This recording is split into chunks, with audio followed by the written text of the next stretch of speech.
Welcome to this session for Strong at Home. I'm Dr. Brenda Murphy, and I'm an educational psychologist with Sail Away Learning and Academy. Normally, I have a guest with me, and we share lots of information about things that will help you be strong at home with your children, whether you are a parent who has children in public or private school and you want help in making the hours that you have them with you at home stronger educationally, relationally, and emotionally. Or if you're a homeschool parent and your children are with them, you are with your children all the time. Those are the topics that we cover so that we can help you be strong at home no matter where you are. And we have a wonderful lineup of guests for you on this series that we are entitling So You Want to Homeschool, because we know that in this particular season, it is a very unusual season, that many people who never expected to consider homeschooling as a permanent or even a sort of permanent temporary solution for educating their children find themselves in that situation. And it's opened up a lot of opportunities, and it's opened up a lot of conversations in ways that we never expected it. For example, in my conversations with my public school colleagues, I find that there is a lot more understanding now of what parents who do homeschool their children go through, and parents who never dreamed of homeschooling their children are finding out things about their children they never expected to discover. So many parents at this particular juncture, before the next school year begins, are trying to make a very serious decision. Should I homeschool my children the next school year, or should I have them engaged in public or private education? And where we stand right now at the beginning, even before the 2021 school year begins, public schools, where many of your children have been over the course of their academic career, are making preparations to find good solutions for all the children that are in their care. Many of them are saying we will have some form of in-person education. And they're also saying they will have some form of online education.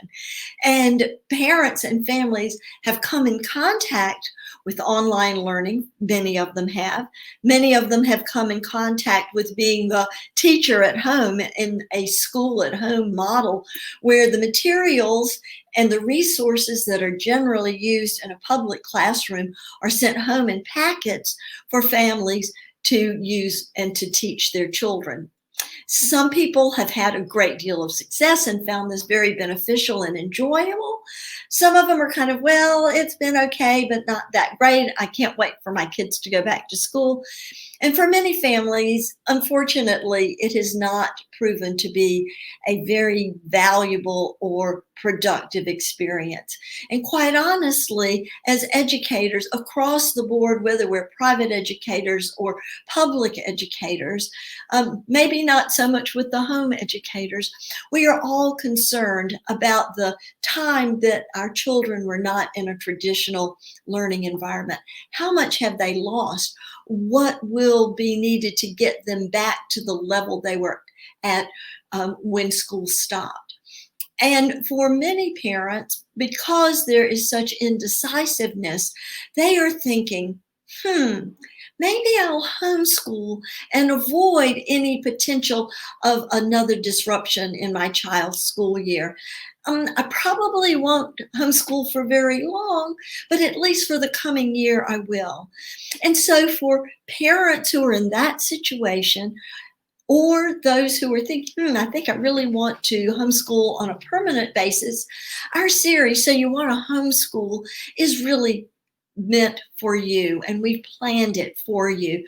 So you'll hear parents and teachers who have had long and deep experience or just very basic experience with a homeschool situation.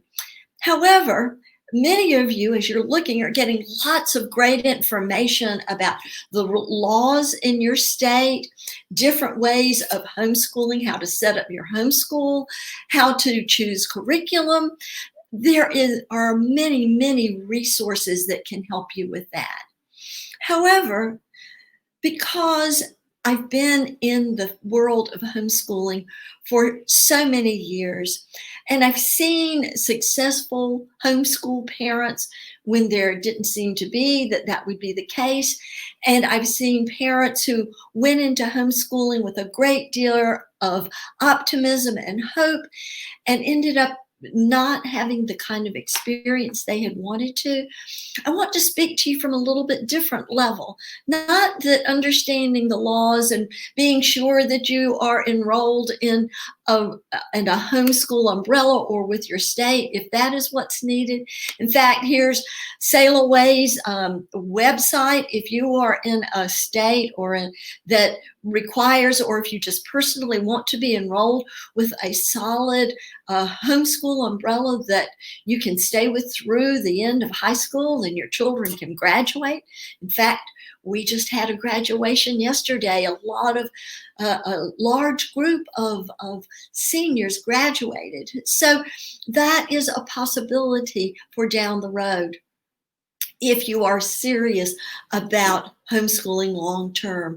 However, whether you're serious long term or for just the short term, there were 3 things that I wanted to share with you today, because these are things that will help you not only in making the decision, do I really want to homeschool, or do I not want to homeschool? Is that not something that's really going to be best for me and my family? But we're going to go through 3 things that I believe will help you make those decisions. And once you've made those decisions, help you to carry out your plan of action to the highest extent, and that you will have the experience of homeschooling, both for you and your children, will be one of the most pleasurable, enriching, and productive experiences of their lives and of yours. And the first of the 3 things that I'm going to encourage you to do is to establish why. Why do I want to homeschool? What is my baseline reason for homeschooling? For me, many years ago, I had a very simple why. And my why was to keep one of my sons from getting a folder that had many negative reports in it. Because as a very young child, an older child's classroom teacher said, if your child comes to our school, I can guarantee you by the 2nd grade, he's going to have a folder about this thick and it's not going to be good. So I wanted to avoid that for that child. I knew that he was bright and capable, sometimes a little bit stubborn, had a mind of his own. In long term, that has served him well. However, I did not want that to be something that would hinder his education. So my primary why was to provide an environment for an individual who may not do well in a traditional, typical school environment to have the opportunity to develop all their gifts and talents. And that was my overall motivating force. In fact, starting with why is a very well established principle in the world of leadership. And I'm going to hold up a little book some of you may have heard of before. It's Start With Why by Simon Sinek. He's well known for his theory. And Simon Sinek is an optimist, and so am I. So I really appreciate his work. What I want to do here, I want to share with you.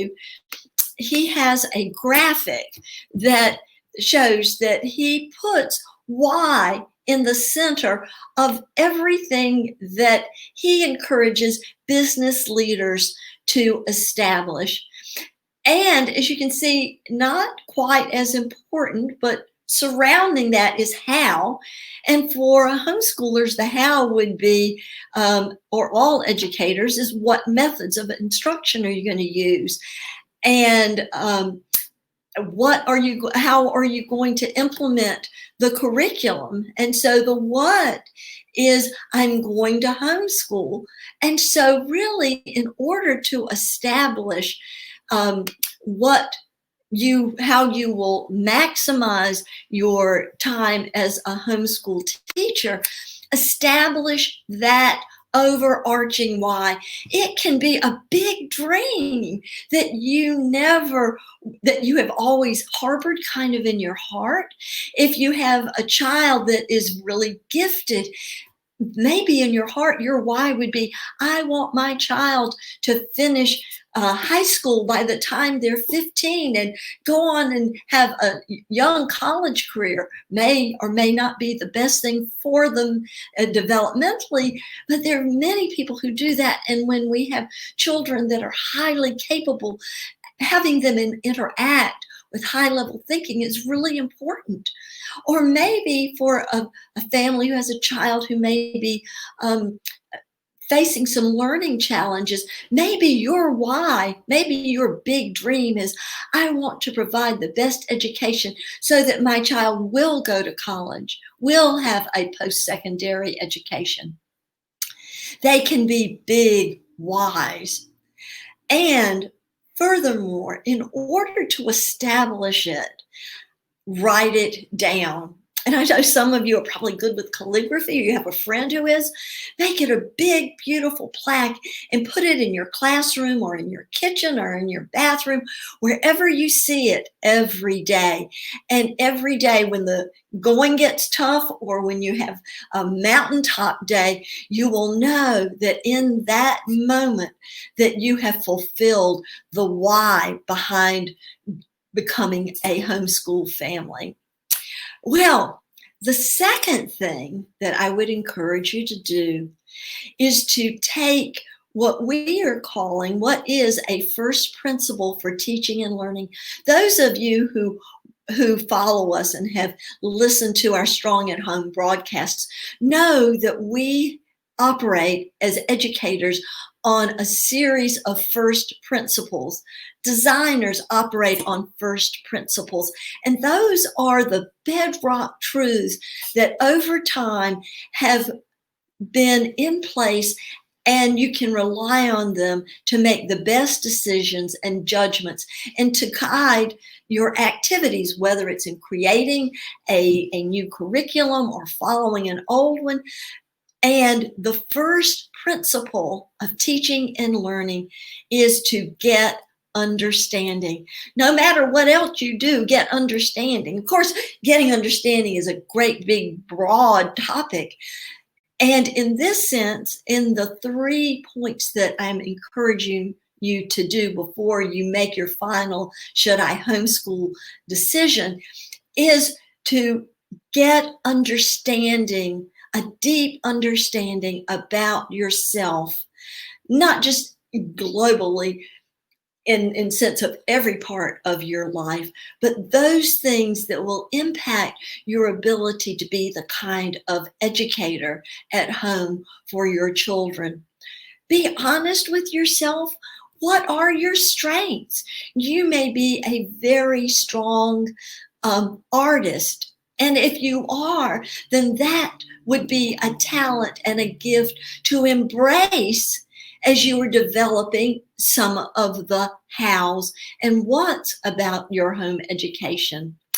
And also your weaknesses. For example, if you are not really good at math, and I always pick on math because I'm not particularly good at math, so I write down my weaknesses. A weakness may also be a tendency to procrastinate. And that may be one that you would want to work on, a weakness to work on, so it will not trip up the why behind what you want your outcomes for your homeschool to be. So make this a very honest inventory of your strengths and weaknesses, and keep those in mind as you are selecting your curriculum and determining what directions you want to go.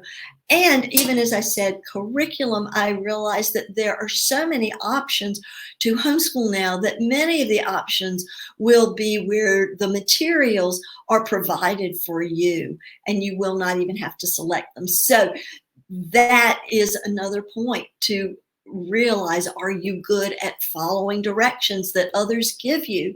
And if you're going to be working on an online format, or if you're going to be in a co-op where the materials are given to you, you may want to think about how you are going to prepare for success given your strengths and your weaknesses. And the third thing is, no matter what decision you make, whether ultimately you decide that homeschooling is not the best decision for you and your family, be kind to yourself. It is the right decision for now. And now is the only time that we have. So I encourage you to think clearly about what you want that decision to look like. And no matter what that decision is, and no matter how it turns out when you get in the midst of it, it's going to be okay, because even if it's not what you expected, it was what was supposed to happen at this time and in this place. And it will be a valuable experience for you as well as your children. Whenever I think about maybe experiments that didn't go quite right, I think about something that's very valuable in my life, and that's the Post-it note. Did you know that outcome was really the result of a failed experiment? That the scientist, the chemist that was working on a product was very frustrated because it was not what he expected it to be. And he kind of left overnight and came back the next day and discovered this kind of chemical compound that became the product on the back of the Post-it notes that allow us to use that very useful tool in our society. So no matter what the outcome, it will be valuable for you and your students. And along the way, this I know, that the Lord will bless you and keep you, that the Lord will make his face shine upon you and be gracious to you, that the Lord will lift up his countenance upon you and give you peace. So no matter what your decisions, establish your why, look carefully at your strengths and weaknesses, and know that the Lord will bless that decision. Have a wonderful evening, everyone.